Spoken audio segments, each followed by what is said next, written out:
नमस्कार, आपके साथ मैं हूं योगेश राणा। देश के सबसे ताकतवर नेता नरेंद्र मोदी ने पिछले कुछ सालों में जो बात सबसे अधिक बार बोली है उनमें से एक है सबका साथ सबका विकास। सबका साथ सबका विकास हमारा प्रण है और सबको सम्मान ये हमारी प्रतिबद्धता है। फिर ऐसा क्या हो गया कि आज उनको ना तो सबका साथ मिल पा रहा है और ना ही उन पर सब विश्वास कर पा रहे हैं। आज मैं इसी पर बात करने वाला हूं। मैं ये बताने वाला हूं कि कृषि कानून इतिहास के पन्नों में समा चुके हैं। अब वह 2024 के बाद ही बाहर आएंगे, वह भी आए तो आए, नहीं तो नहीं आएंगे। इसके पर्याप्त तर्क है, इसके पर्याप्त कारण है। इन पर बात करेंगे। सबसे पहले इस पर बात करते हैं कि सबसे ताकतवर नेता नरेंद्र मोदी सबका साथ सबका विश्वास क्यों हासिल नहीं कर पा रहे हैं। आइए इसको कुछ इस तरह समझते हैं। पश्चिमी उत्तर प्रदेश में जाटों के बड़े नेता है संजीव बालियान। मैं यहां पर संजीव बालियान की जन्म कुंडली नहीं सुनाऊंगा। मैं यहां बताने का प्रयास कर रहा हूं कि प्रधानमंत्री नरेंद्र मोदी क्यों सबका साथ सबका विश्वास हासिल नहीं कर पा रहे हैं, क्यों उनको सबका साथ सबका विश्वास नहीं मिल रहा है। हां, तो संजीव बालियान से शुरू करते हैं। संजीव बालियान ने 2014 के लोकसभा चुनाव में मुजफ्फरनगर सीट से चुनाव लड़ा।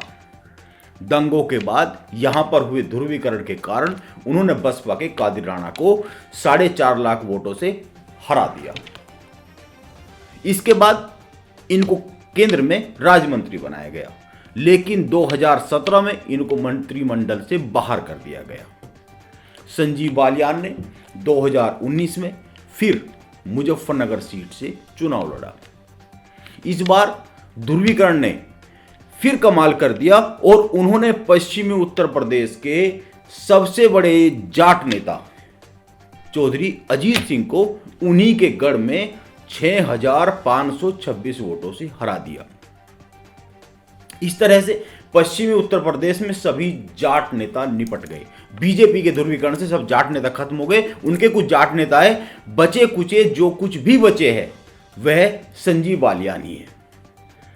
बचे कुचे इसलिए क्योंकि वह प्रभावहीन से लग रहे हैं, खासकर इस किसान आंदोलन में। शायद यह बात वह खुद समझते हैं, इसीलिए कहीं नजर नहीं आ रहे। वो इस पूरे आंदोलन में कहीं नजर नहीं आए, नेगोशिएशन करते नजर नहीं आए। बीजेपी के पास जाटों से बात करने के लिए एक भी कद्दावर नेता नहीं है। यह इसी इलाके की बात नहीं है। नरेंद्र मोदी और अमित शाह की बीजेपी ने हर क्षेत्र और प्रदेश में ऐसा ही किया है। ध्रुवीकरण ने वहां के स्थापित नेताओं को जमीन पर ला दिया है। इलाके के और जातियों के जो नेता थे उनको सबको धाराशाही कर दिया है और उनकी जगह पर बीजेपी के कुछ नए चेहरे उगाए हैं। लेकिन खुद नरेंद्र मोदी और अमित शाह की बीजेपी ने इन नए नेताओं को स्थापित नहीं होने दिया।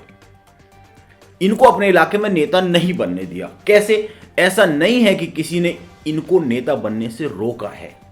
यह इसलिए हुआ क्योंकि हर छोटे से बड़ा चुनाव नरेंद्र मोदी के चेहरे पर लड़ा जाता है और जीता जा रहा है। तो फिर इलाकाई नेताओं की जरूरत क्या है बीजेपी को? इस देश में इस वक्त दो तरह के लोग हैं। एक वो जो नरेंद्र मोदी पर आंख बंद कर कर भरोसा करते हैं और एक वो जो उन पर बिल्कुल भी भरोसा नहीं करते हैं। अब जो उन पर भरोसा करते हैं वो उनके इलाकाई नेता है उन पर ध्यान ही नहीं देते, क्योंकि उनको नरेंद्र मोदी में दिलचस्पी है, उनके भाषणों में दिलचस्पी है। और जो भरोसा नहीं करते, जाहिर सी बात है वो तो उनको भाव देंगे ही नहीं। यानी चुनावी मंचों के अलावा सीधी बात होती नहीं है जनता से नरेंद्र मोदी की, और बात को सीधे तरीके से पहुंचाने वाले मजबूत संवाद सूत्र भी देश के सबसे ताकतवर नेता के पास इलाके में है नहीं। अब सोचिए, देश का एक बड़ा तबका कह रहा है कि ये कृषि कानून अच्छे हैं, यह समय की जरूरत है।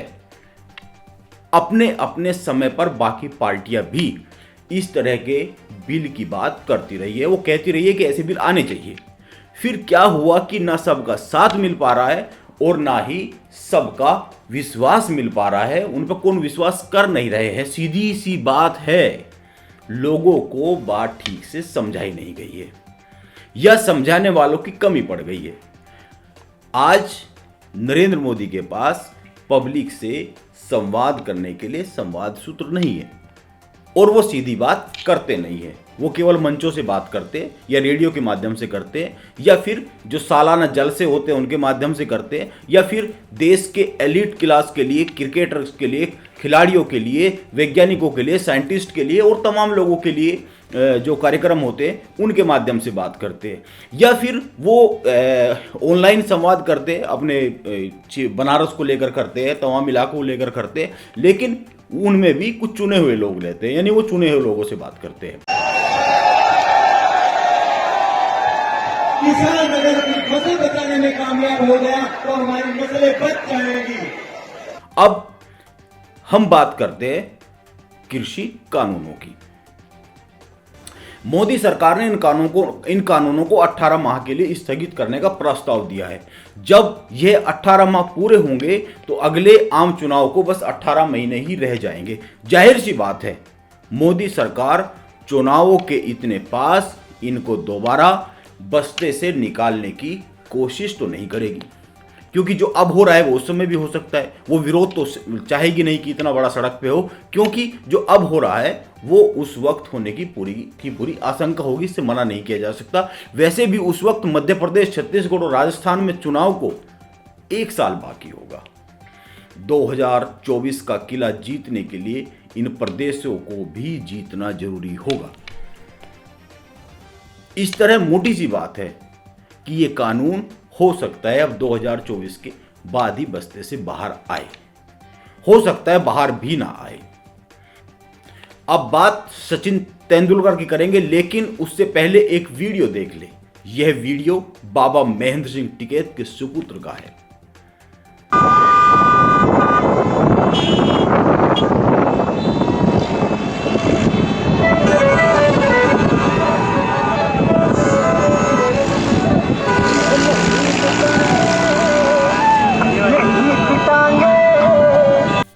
आपको उस सड़क पर बैठकर रोटी खाने वाले टिकैत याद होंगे। यह कुछ दिन पहले की घटना है। अब इस वीडियो में उनका यह अंदाज भी देख ले। यह वीडियो बाबा महेंद्र सिंह टिकैत के बेटे ने अपने फेसबुक पेज पर डाला है। बाबा महेंद्र सिंह टिकैत के बेटे ने ऐलान किया हुआ है कि उनका आंदोलन दिसंबर तक चलेगा और अगले साल उत्तर प्रदेश में चुनाव होने वाले हैं, यानी तैयारी शुरू हो गई है। अब इससे ज्यादा कुछ कहने की जरूरत नहीं है। आइए अब चलते हैं भारत रत्न सचिन तेंदुलकर की बात पर। क्रिकेट के भगवान ने जब से किसान आंदोलन पर ज्ञान दिया है, कई लोग उनके पीछे पड़ गए। एनसीपी नेता शरद पवार ने तो कह दिया है कि वो उन्हीं विषयों पर बात करे जो उनके विषय है। वैसे देखा जाए तो जब तक सचिन तेंदुलकर क्रिकेट खेलते थे तो बहुत कम बोलते थे, उनके सारे बयान बहुत ही नपे तुले आते थे। अब वे किसी ना किसी सब्जेक्ट पर बोलते रहते हैं। बोलना चाहिए, बोलना हर जिम्मेदार नागरिक का अधिकार है, इसीलिए बोलना जरूरी है, लेकिन जिम्मेदारी के साथ। कहा तो यहां तक भी जा रहा है कि सचिन तेंदुलकर को कहा गया कि आप बयान दे दीजिए। अब किसने कहा ये आप समझिए, हम भी समझने का प्रयास करते हैं। आप बने रहे जे न्यूज के साथ। नमस्कार।